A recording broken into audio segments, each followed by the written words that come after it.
Welcome to Mondays with Melissa, and happy St. Patrick's Day. In honor of St. Patrick's Day, I thought we'd talk a little bit about protecting your pot of gold.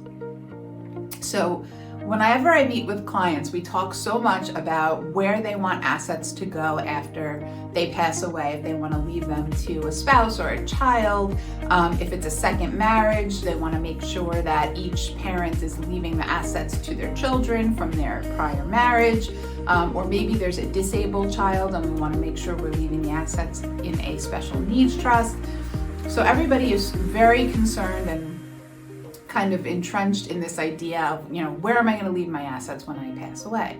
And then I kind of take a step back after we go through that and I say, okay, now let's talk about making sure your assets are still there when you pass away, right? Because we can say we want our assets to go wherever, but we really need to make sure that we still have them.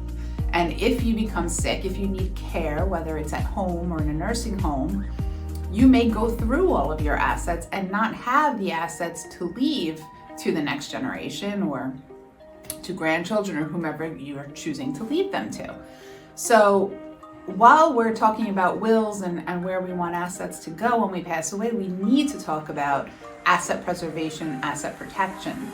And that really comes in the form of creating an irrevocable trust and transferring assets to the irrevocable trust so that if you do need care at some point in the future, you can apply for Medicaid to help pay for that care. So if you put your assets into an irrevocable trust, you will protect those assets 5 years after you make the transfer if you need nursing home care. Anything in the trust will be protected after 5 years.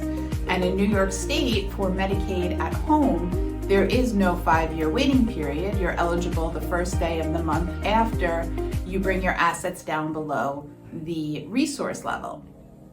So it's important to kind of take the conversation to that next step and say, okay, I can do a will and I can make sure everything gets distributed the way I want it to, but what am I going to do to make sure that those assets are still in place when I pass away so that my beneficiaries can receive them and so that I can follow through with my wishes as far as making sure that I'm passing things along to the next generation. So to protect your assets, to protect that pot of gold, you really need to investigate and look into setting up an irrevocable trust. You can contact our offices. We're in Melville, Port Jefferson, and Garden City.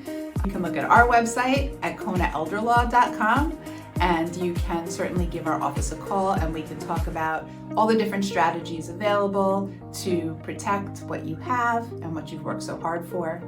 Thank you for joining us today. We'll see you next week, and please like, share, and subscribe. And make sure you tune in to our webinar on March 21st, where we really break down this topic of protecting your pot of gold. We'll see you then.